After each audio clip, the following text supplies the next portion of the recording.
आज हम पढ़ेंगे लोकस्ट, जिसको साधारण भाषा में बोलते हैं टिड्डी। ये आपने पहले पढ़ा था कि बताया था आपको लास्ट लेक्चर में कि पॉलीफेगस इंसेक्ट क्या होते हैं। पॉलीफेगस इंसेक्ट है लोकस्ट, बहुभक्षी कीट, कि ये लगभग सभी प्लांट्स को नुकसान पहुंचाता है। ये सभी फसलों के लिए हानिकारक है, कुछ एक प्लांट्स को छोड़कर। तो लोकस्ट के लिए हम क्या स्टडी करेंगे, कितने पॉइंट्स में। फर्स्ट हम इसका करेंगे क्लासिफिकेशन, सेकंड करेंगे हम इसकी स्पीशीज़, थर्ड करेंगे हम इसका होस्ट प्लांट कि होस्ट प्लांट कौन से हैं, किस किस तरह के होस्ट प्लांट्स हैं। नेक्स्ट करेंगे डैमेज, किस प्रकार ये डैमेज करता है, और फिर हम करेंगे इसके लाइफ साइकिल के बारे में, और लास्ट में हम करेंगे कि how we can control it, कि इसके जो नुकसान है या जो लोकस्ट है, जो टिड्डी है, उसको कैसे कंट्रोल किया जा सकता है। फर्स्ट पॉइंट हम बात करते हैं क्लासिफिकेशन की। जैसे आपको सबको पता ही है कि किस फाइलम से बिलोंग करता है लोकस्ट, फाइलम आर्थ्रोपोडा सबसे बड़ा फाइलम है, जिसमें 85% पॉपुलेशन बनती है। सेकंड हम करेंगे क्लास कौन सी है, Insecta, and order Orthoptera, family आर्किडिडी, जीनस और स्पीशीज़ में आप अलग भी रख सकते हैं। हम करेंगे सिस्टोसर्का ग्रेगेरिया, जो कि डेजर्ट लोकस्ट बोलते हैं। हम इसकी स्टडी करेंगे, इसलिए मैंने यहाँ इस जीनस और स्पीशीज़ को रखा है। अदरवाइज़ जीनस और स्पीशीज़ चेंज हो सकती है। हो सकता है अगर बॉम्बे लोकस्ट है तो हम पेंटागोना सक्सिनेटा लिखेंगे। इस प्रकार स्पीशीज़ और जीनस अलग अलग हो सकते हैं। और क्या रूल है कि जब स्पीशीज़ और जीनस को लिखते हैं तो हम अंडरलाइन करते हैं। यदि हम टाइपिंग फॉर्म में रखते हैं तो इसको इटैलिक में रखते हैं, और यदि हम इसको मैनुअली लिखते हैं तो हम इसको अंडरलाइन करते हैं। Okay, fine. नाउ स्पीशीज़ के बारे में बात करेंगे। 3 स्पीशीज़ इंडिया में पाई जाती हैं। फर्स्ट जिसको माइग्रेटरी लोकस्ट कहते हैं, second Bombay locust, and third को कहते हैं हम डेजर्ट लोकस्ट। अब डेजर्ट लोकस्ट की बात करते हैं तो हमने यहाँ जो स्पीशीज़ लिखी है इसको हम क्या बोलते हैं, ग्रेगेरिया को डेजर्ट लोकस्ट। नेक्स्ट हम बात करेंगे कि होस्ट प्लांट। जब हम होस्ट प्लांट की बात करते हैं तो पहले ही डिस्कस कर चुके हैं कि पॉलीफेगस प्रकार का ये क्या है, कीट है, इंसेक्ट्स है। पॉलीफेगस का मतलब है कि ये बहुभक्षी है, बहुत सारी फसलों और पौधों को नुकसान पहुंचाता है। ओके, हम होस्ट प्लांट के बारे में बात करते हैं तो इसका लगभग सभी प्लांट्स या फसलों को लोकस्ट हानि पहुंचाता है। कुछ ऐसे प्लांट्स हैं जिनको ये हानि नहीं पहुंचा सकता। तो ऐसे प्लांट्स हैं आम,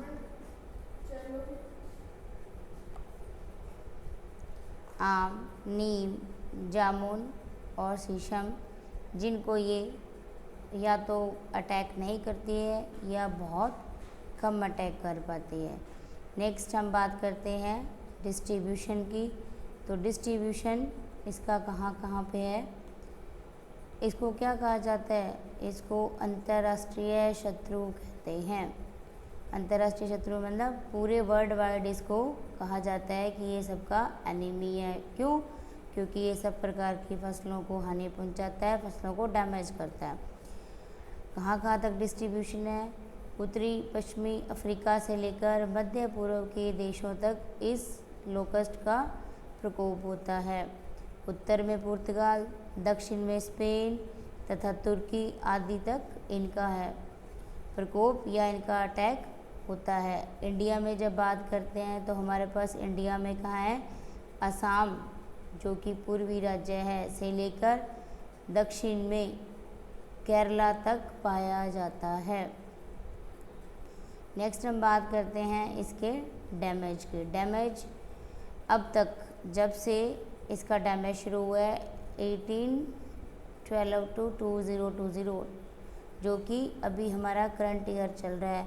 तो लास्ट ईयर से आप सुन रहे हो, आपने देखा भी है, वीडियो भी वायरल हुए हैं कि राजस्थान में भी किस प्रकार से इन टिड्डियों का अटैक हुआ। ये लाखों की संख्या में, हज़ारों की संख्या में अटैक करती हैं। अब तक 16 बार अटैक हो चुका है और इनका अटैक इतना बुरा या इतना भयानक होता है कि जहाँ ये आक्रमण कर देती हैं वो पूरा का पूरा एरिया क्या हो जाता है, वीरान, खाली। इतनी बुरी तरह से फसल को डैमेज कर दिया जाता है कि अकाल की कंडीशन आ जाती है। अब आप देख ही रहे हो, इन दिनों में लास्ट ईयर से देख रहे हैं, अभी कुछ दिन पहले ही कितना अटैक हुआ है और इस अटैक से अकाल की कंडीशन बहुत बार बन चुकी है।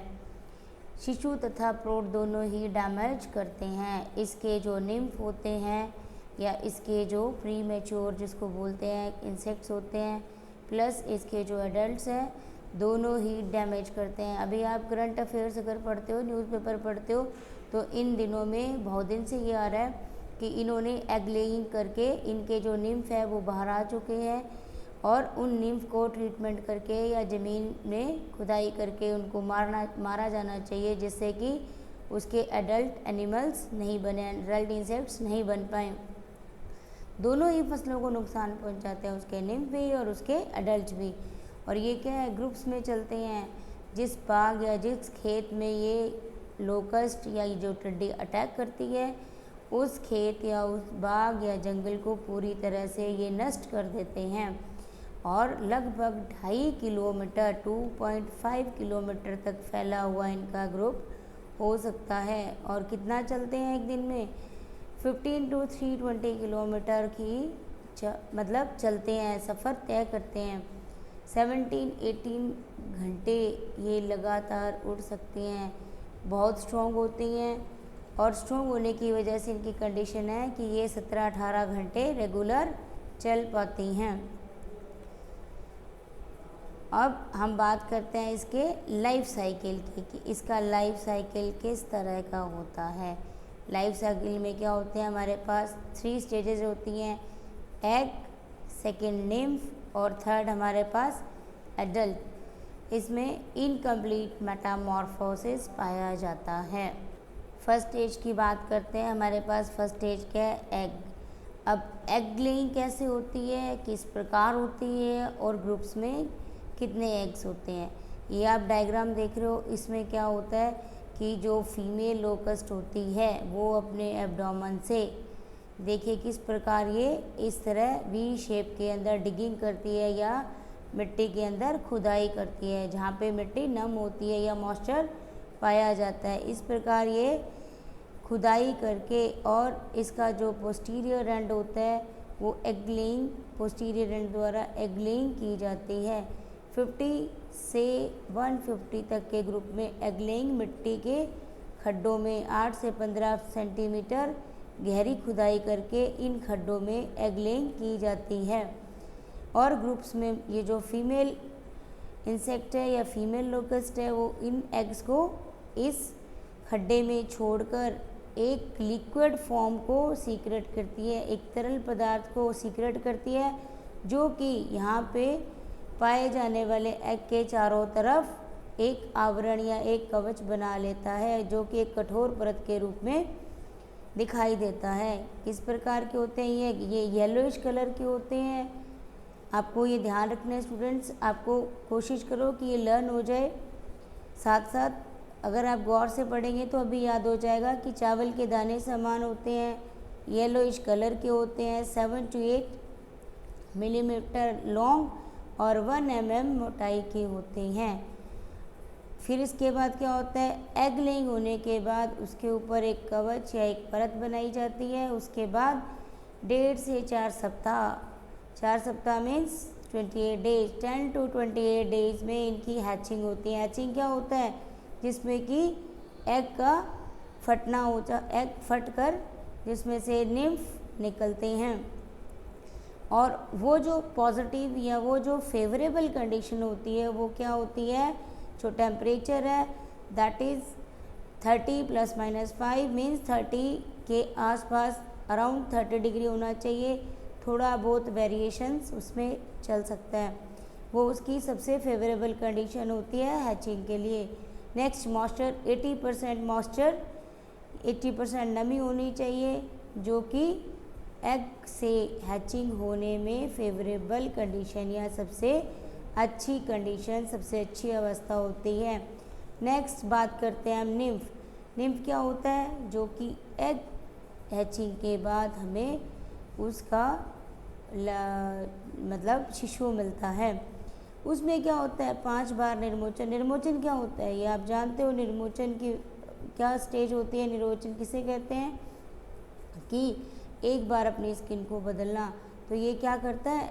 निर्मोचन में स्किन को बदलना। स्किन बदलने से ये 5 बार निर्मोचन करता है और 3 से 10 वीक के अंदर किसमें क्या बन जाता है? इसका प्रौढ़ या अडल्ट। 3 से 10 हफ्तों में 20 दिन से लेकर 70 डेज के बीच क्या हो जाता है? ये अडल्ट फॉर्म में हमें मिल जाता है।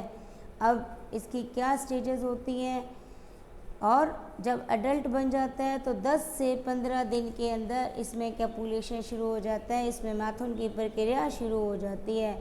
अब इस लोकस्ट में 2 स्टेजेस पाई जाती हैं, जिसमें एक होती है प्रौढ़ में सॉलिटरी, सेकंड होती है हमारे पास ग्रेगेरिया। सॉलिटरी स्टेज और ग्रेगेरिया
सॉलिटरी स्टेज से जब चेंज होता है किसमें? ग्रेगेरियस स्टेज में, तो वो हमारे पास क्या कहलाता है? विचरण प्रावस्था या ट्रांजिट स्टेज।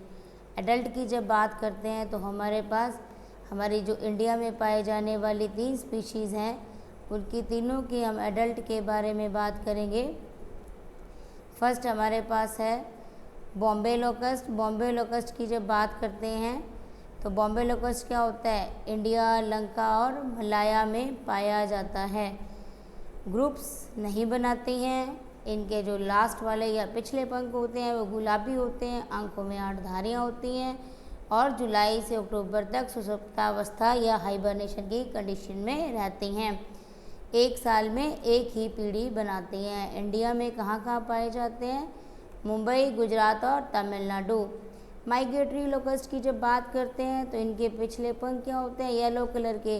ये मॉर्फोलॉजिकल करैक्टर है जिससे कि इनकी पहचान होती है कि ये कौन से लोकस्ट हैं। ये आपने टेक्सोनॉमी में पढ़ा है कि फर्स्ट हमारा मॉर्फोलॉजी बेस में हम इनको क्लासीफाई करते हैं। तो ये जो दिखाई देने वाले हैं कि हमें पिछले पंख येलो कलर के हैं, it means that is migratory locust. और कहाँ से आते हैं? पाकिस्तान से आते हैं और गुजरात और राजस्थान में पाए जाते हैं। ये गुजरात और राजस्थान की तरफ आते हैं। जब डेजर्ट लोकस्ट की बात करते हैं तो उनका चमकीले रंग के होते हैं, 6 से 7 आंखों में धारियाँ पाई जाती हैं और सबसे अधिक खतरनाक या सबसे अधिक हानिकारक जो स्पीशीज़ है वो डेजर्ट लोकस्ट होती है।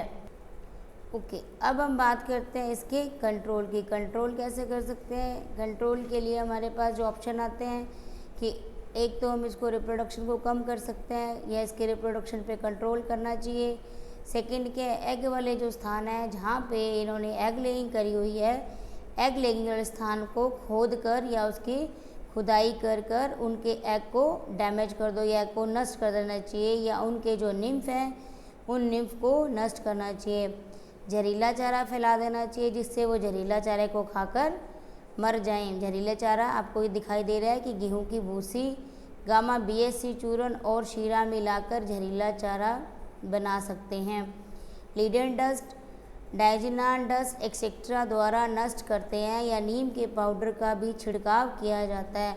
तो बच्चे ये आपको सारी PDF फाइल मिल जाएगी, आपके लिंक PDF फाइल आपको भेज दी जाएगी जिसमें कि ये पूरी डिटेलिंग होगी। और नेक्स्ट में हम करेंगे अब वाइट ग्रब या डर्माइट, कोई भी एक इंसेक्ट जो कि इसी श्रेणी में आता है।